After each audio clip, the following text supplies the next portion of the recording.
Thank you so much for having me here. I'm very honored and pleased to be here. My deepest gratitude goes out to UNICEF. Amjad, thank you so much for organizing all of this and making this happen, for allowing me to visit Nepal for the first time. And Alan, where's Alan? Thank you so much as well to Microsoft that co-sponsor this event. And special thanks to Tomo, my friend, my fellow Harvard alum. I am so proud and happy that you're doing great things in Nepal. Thank you so much, and I'm rooting for your success. This is my first time in Nepal. Every time before my arrival, when I told people that I'm going to Kathmandu, I'm going to Nepal for the first time, one of the first questions that they ask is always, are you going to climb the Mount Everest? Or are you going to travel to the base camp? How far away is your hotel from the base camp? Because the view is amazing. Well, I know that, but it takes a lot more just going there and then climbing the Mount Everest. In a sense, that is sort of what the perception of the outside world of Nepal and Kathmandu in particular. Mount Everest being the highest peak in the world represents strength, endurance, and the concept of not giving up. Many people have tried to conquer the Mount Everest. Some have succeeded, but a few unfortunately fail. And a few people will try to find a shortcut because they just want to get the fame of climbing the Mount Everest. So they'll do whatever it takes so then they can get there without doing a lot of the work.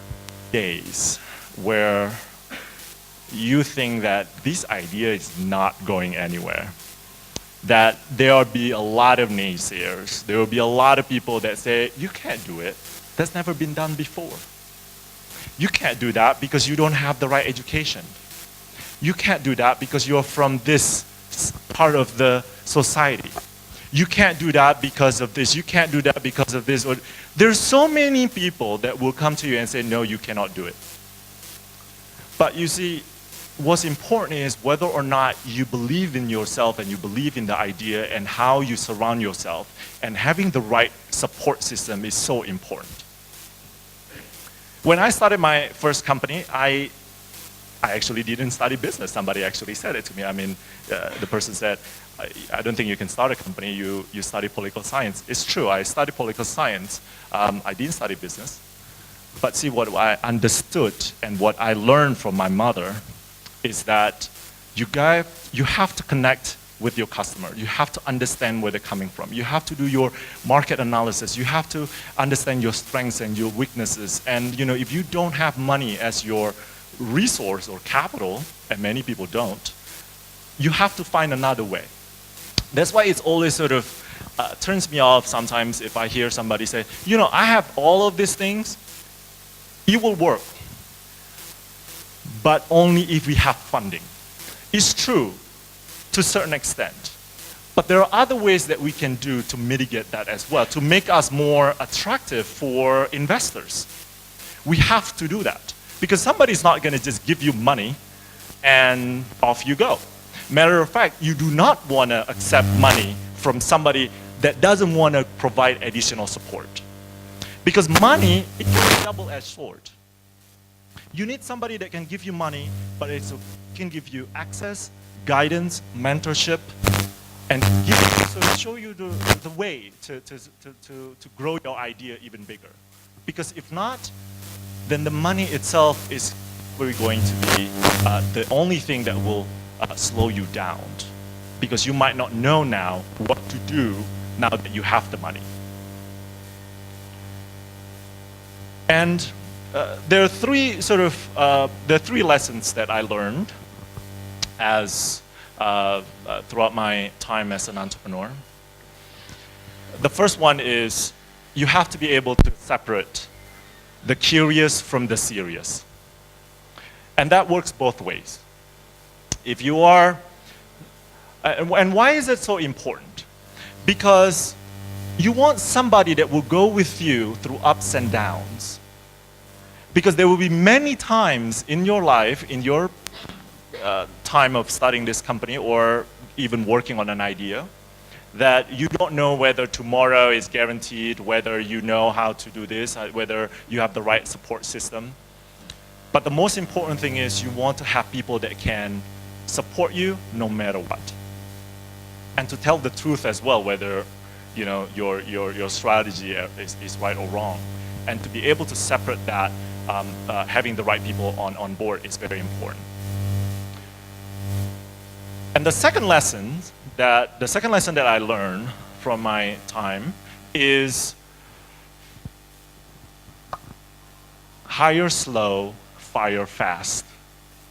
What I mean by that is you want to make sure before you bring somebody into your small family unit, because when you start an idea, you work very closely with a small group of people. They will become your best friends. They will become sometimes you spend more time with them than your significant others, your spouses, your families, and so forth. So you want to make sure that when you bring on board somebody, that person shares your vision, share your idea and passion as well. And that takes time to find out. Because there are some people that have perfected the art of interviewing. Their resume is stellar. When you interview them, they know the right answers to your questions. But you need to see how they work. You need to see how they operate in the sort of a small group, and how, and most importantly, how they're going to operate with you. And fire fast part, I know it sounds a little harsh, but I see it in a small group. It's like having a cancer that is untreated. It will grow on you. And if you don't treat it, it will change the dynamic of the team. I'll give you one example. Because there is a huge attendance here, if there is one person walks into the room and sits somewhere in the back, and that person is just angry about something or upset about something, we probably wouldn't feel it because we don't even know that the person is there. Now think about it if you are only 4 people in a small room working on a project and one person walks in upset. It changes the dynamic of the team, and it changes suddenly the sort of the energy that the team has. There is a quote that I like is that I instill to my team as well, and then I myself employ it in my daily sort of interaction. You are responsible for the energy that you bring to the room. You are responsible for the energy that you bring to the room. So you take the responsibility that you want to show up at your best and do the best and contribute to your team. Because if you care, you will do whatever it takes. And that's when you sort of rely on each other and trying to make it better and easier to work together. That's and the last lesson, last but not least, lesson that I learned is that dream the impossible before the impossibility becomes your nightmare. What that means is oftentimes the ideas that you have, somebody will say, that is impossible to do. Nobody ever had done it before. Google it or Bing it. Sorry, Island. Bing. Bing. Please use Bing. Bing it, right? Then somebody say you will see that nobody had ever done this before. Well, is it really? I mean, if we limit ourselves just because nobody ever done it, then there's no innovation really, right? There gotta be, but I'm not saying that you do something that is completely out of the world. But even then, I don't know who am I to say whether something is out of the world or not. But this is where you need to make sure that you're surrounded, going back to the second one, you need to make sure you're surrounded by people that can help you to see whether this is an idea that's worth pursuing or not. And the second part is that's why I said the dream the impossible before the impossibility becomes your nightmare, because you do not want to be in a situation where you can't even dream, that everything doesn't work. Then that would be, I think it's a really, really sad time for our society, for our humanity, that if we cannot even grow, that we cannot even dream. Now, of course, dreaming about something, that's only the first step. You can dream all day, but if you don't execute it, if you don't test it out, the idea, then it's not really gonna go anywhere. Then you're daydreaming. Then that's a completely different thing.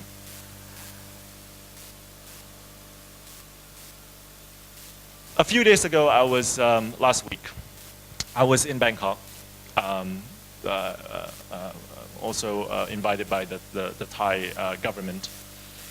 And I remember one of the questions that really resonated with me, and I'd like to repeat it today.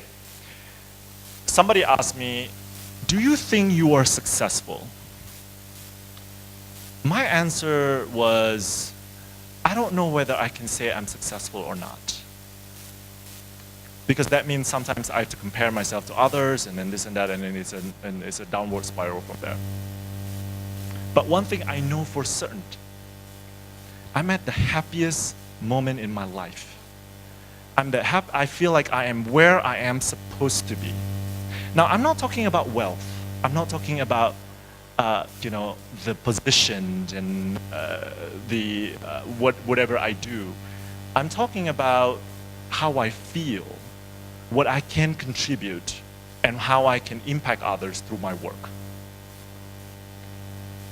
And that is not saying that in the past is bad, or now I'm able to do certain things. It has nothing to do with that. It's how you feel inside. And that drives me to continue contribute and doing things that I think are impactful.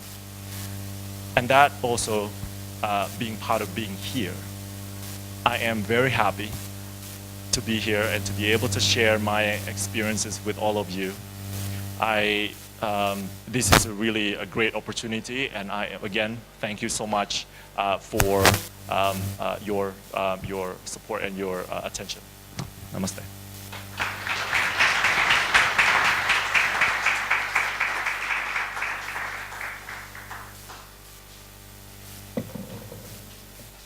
If you care, you'll do whatever it takes. What a thoughtful and inspiring word, Johnathan. Thank you very much. I'd like to request everyone to give a big round of applause again for him. Thank you, Johnathan. While the setup is going on for our upcoming session, I'd like to brief a bit about this session. The next session is about a panel discussion on how innovation can bring prosperity in Nepal. First, let me take this opportunity to call upon our esteemed guest for the panel. And I would also like to request Alan sir to honor our dignitaries with Khada as I invite them to the dais. Thank you, Alan sir. First of all, I'd like to call upon Dr. Chandramani Adhikari to the dais. He is an economist, planning and budget expert, member of National Planning Commission, Government of Nepal. He is also a chairman of National Council of Economic and Development Research, Nepal. Dr. Chandra holds a PhD degree in economics from University of Lucknow, India. Thank you, Dr. Chandramani ji, for being here with us today. Now I'd like to invite Mr. Radesh Pant, CEO of Nepal Investment Board, to kindly take a seat to the dais. Mr. Radesh studied aeronautical engineering at IIT. He went to UCLA Anderson School of Business for his MBA and now joined the Bank of Kathmandu as a director. Thank you, Mr. Radesh, for being here with us today. Now, I'd like to welcome again our very own guest, Mr. Johnathan Chang, to take the seat on the dais.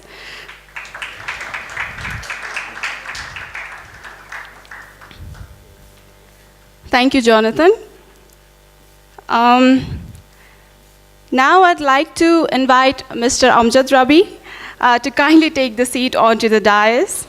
He is the Chief Social Policy and Economic Analysis at UNICEF Nepal Country Office.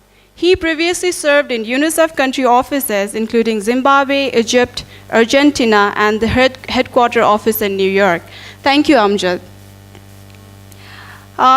Next, I'd like to invite Mr. Birendra Mishra to the dais. He is Director General of Department of Information and Technology and Director General of Office of Controller of Certification as well. He is a man of action and determined to use IT Park for innovation. Thank you, Ravindraji. Thank you, Birendraji. Sorry, I'm so sorry. Thank you all our panelists for being here with us today. A round of applause to all our panelists once again. Finally, I'd like to hand over the stage to Alan, sir, for the panel discussion.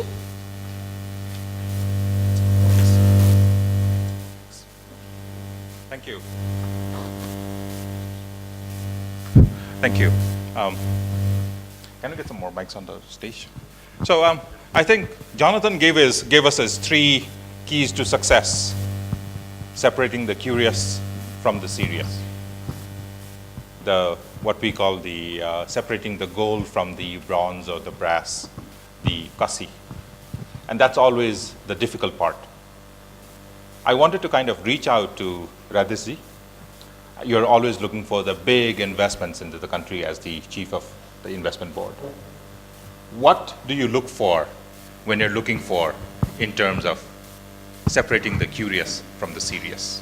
I'm sure you get every big businessman coming to you and saying they would like to invest into Nepal. Some might not have the true intentions. How do you separate the serious from the curious? Thank you very much, Alan. That's a good question. I think one of the things that we need to do is, first off, we have to prepare ourselves better. I mean, that's what we've been trying at the investment board. We have to see what the private sector is looking for. I'm just talking about the large-scale projects. And we'll have to see how we can turn that into the best interest of the country. So basically what you have is, an opportunity to get private investment. But at the same time, if you do your homework properly, when I say homework, I'm talking about, preparing very strong documents, making sure that the investment creates a lot of jobs, making sure that these investments will use supplies from Nepal, that is produced in Nepal, which would further create more jobs. Making sure that other projects are around this large-scale project, which is very intrasectoral and which will have a lots of transformative impact. And finally, I think is you need to make sure that these guys are serious. And the way to do that is, basically, really questioning them a lot. And I believe in a process. In order to do this, I believe that you cannot just give a license to someone and think that the project is going to be done. Secondly, I believe that most of these large-scale projects are Nepal's projects. So you have to really partner with the investor. You cannot say, okay, this is, for example, in our case, this is GMR's project or this is Satluj. That's not true. These projects are going out to them for, say, 25 years or so. But then it's Nepal's project, so we need to help them getting the financial closure. We need to make sure that we have a good oversight mechanism, and we need to make sure that when they hand over the project to us, it is in a good operating condition. Thank you, Radhishji. Partnerships between the investors, the private sector, and I think something that Johnathan also mentioned was very strongly partnerships. Partnerships among what he called 3 key stakeholders: the public, the private, and the non-profit. With UNICEF, I think, Amjad, you really work with partnerships. Wanted to learn, saying, how do you separate the curious from the serious within this multi-stakeholder partnership model? I mean, that's a good question, but it's just like to talk about partnership, why it's important. just like, let me throw this story. Like I heard it, I shared it with you, Alan, sir. Like a person came and saw 3 people. The first one is digging a hole. The second person get back the sand on the hole. The third person give it water. And it didn't add up. He asked them, what are you doing? And then they said, oh no, you don't understand. They was supposed to be the 4th person to come to put the plant, and he didn't show up. So that's what we have seen. Like in development sector, you need to get all the right people on board, the right partnership to get the work done. To me, honestly, like I connect with certain people. Like I like to see the level of energy. Like, of course, we need to do like diligence when it comes to our due process, to whom we should partner. But it's also like it comes down also to certain individuals, like what the first meeting, Alan, when you joined us, we were discussing about future work. It's just you see the energy, the right environment that you really need to get it through. And it's again like we need to insist that if we want to do the old way, focusing like the traditional way in development sector to focus on failure. Like we ask, for instance, I give this example, we ask why a girl in a community from certain background didn't go to school. This is perfectly fine, but what we're trying to do with the new partnership is to ask why a girl from the same community goes to school. So we're focusing on the positive side.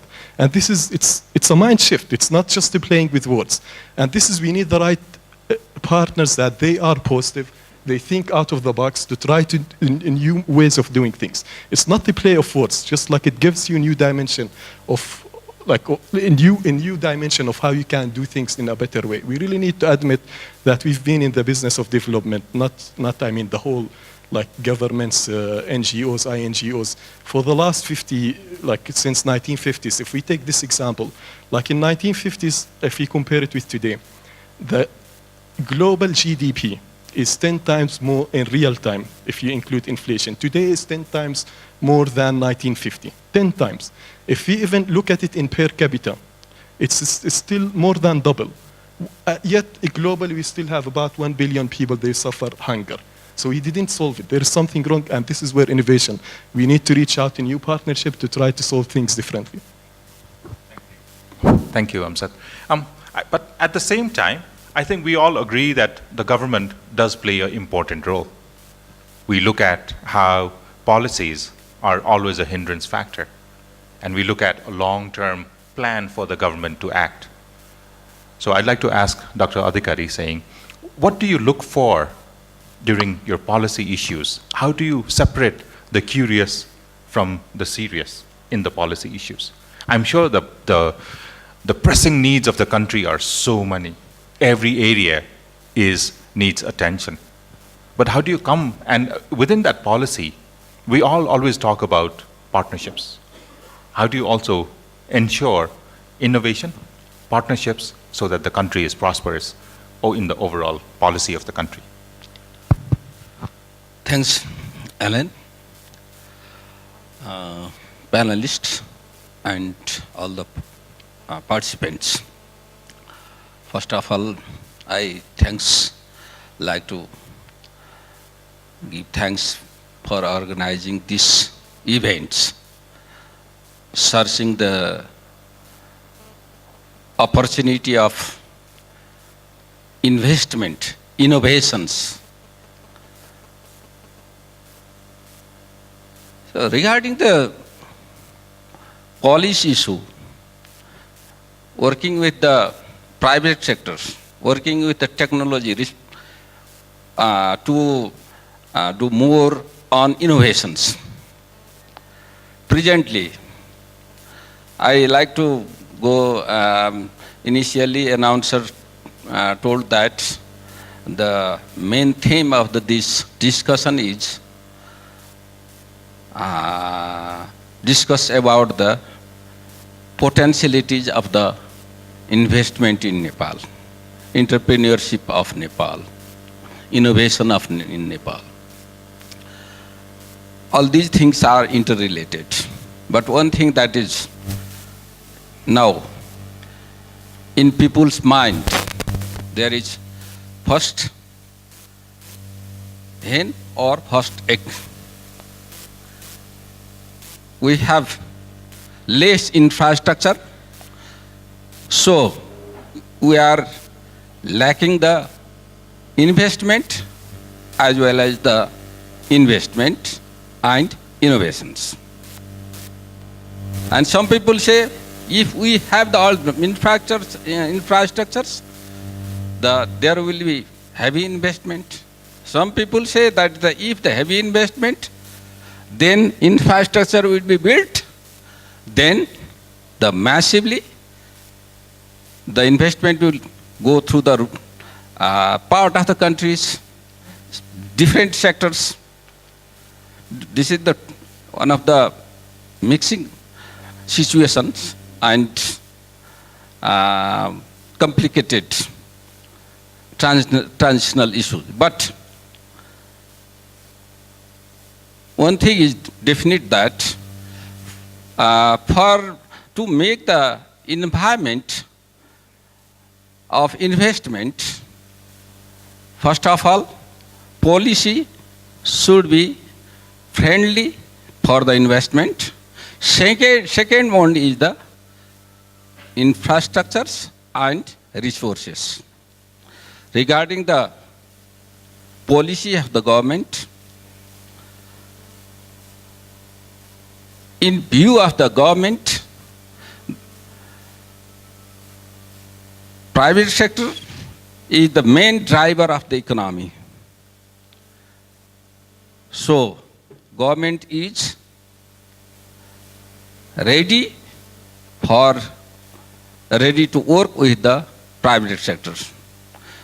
But private sectors also have some limitations in our countries. Number one, skill innovation, level of innovations. Number two, other financial and technical capacity, as well as the behavior. Behavior is also one of the issues that creates the entrepreneurship and encourages to bear some risk. Without risk, no project can be performed. In our country, politicians are also hesitating to take risk. Likewise, the private sector is also hesitating to take risk. Similarly, government, bureaucrats and technocrats are also hesitating to take risk. So this is the time of breakthrough. We must take risk to achieve something by good intention.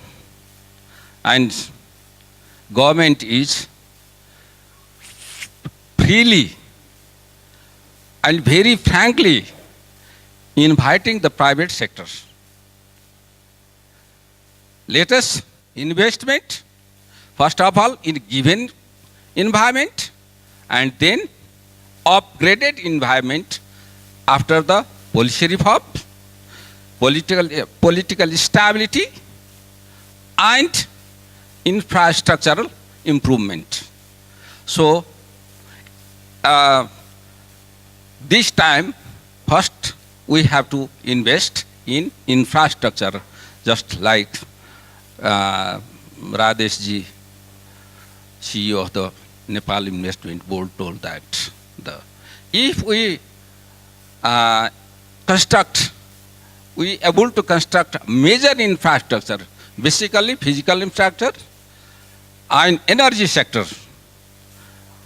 that will create the big door to investment in different sector, social sector, Thank you, sir. agriculture sector, basically, etc. Thank the you. large investments in infrastructure. So I wanted to go to our last panelist, Biren sir. We've seen this huge investment of the government in the IT park, and you're in this role of being able to create innovation within the IT park in the tech field. The infrastructure has been there. The implementation part of the government, and you're in a seat where the government needs to implement. And I think the missing link for us citizens has always been to look upon the government for successful implementation. What's missing here? Thank you, Mr. Allen, panelists, and all participants sitting with us. This is a very nice questions and the burning issues about the IT park, where we will have any IT like seminar or workshop.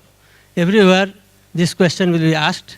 The IT park has been constructed about 12 years, 13 years before, but still it is not operated.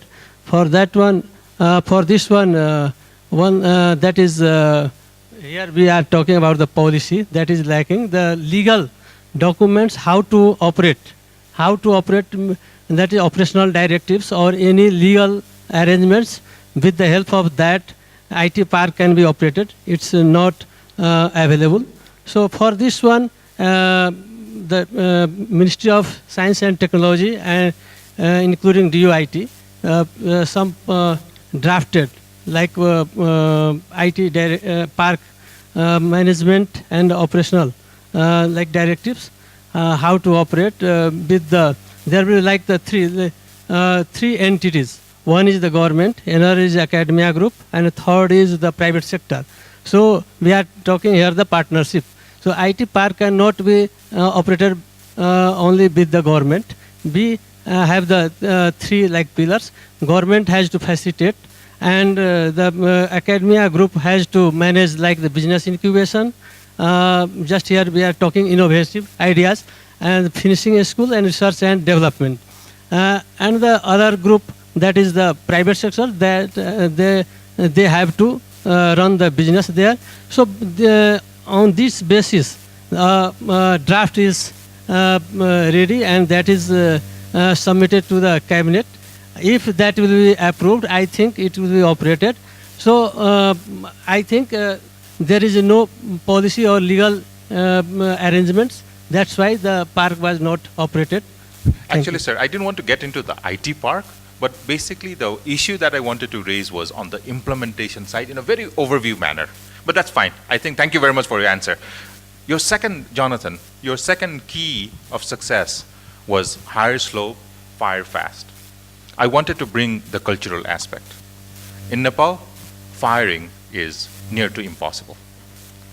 And I think for us is, and especially, I think Tomo-san would agree with me, in Japan, I think culturally, lifetime employment. You never think of firing anyone. So these are cultural issues. And many times, I think the key to success in every country, the path to success might be different. So, Johnathan, I wanted to pick up on your brains to understand, saying, how do you bring in the cultural aspect with your three main key points? That's actually a very a great point that you brought up, because though I grew up in the United States, but I was still, raised in the Chinese culture. And just like I think the same in Nepal, it's also not easy to just fire somebody. But the way I look at it is like this, the way I frame it. If you really care about this person, and you feel this person is not in the right position to grow, then you should let that person go. It's coming out of a place of caring, not because that you do not care, that's why you let the person go. Because the way I look at it is like this. The idea itself should be bigger than me, and the idea is definitely bigger than us. So for us to really bring the idea further, we need the right people. Because I do that to myself as well. If I feel that I'm not the right person for this project, I'm going to take myself out of it. Because I think it's unfair for me to hold everybody back just because we grew up together, just because we went to the same school. So it's, in a sense, it goes back to really the fundamental of the Eastern culture or the Asian culture is being selfless. Thinking about the community is more important than our individual perspective. So in a sense, yes, the way I frame it, it sounds a bit harsh, but if you put it into context, it's about making sure we support each other, that we grow bigger than what we can ever imagine. Which means you probably have to let somebody go, or you have a conversation so then the person understand that that position might not be the right one. No, I like it very much. Along the same lines, one of the things that I do is basically, I believe that whenever you get up in the morning, you have to be excited about going to work. If you're not excited, you have to change your job.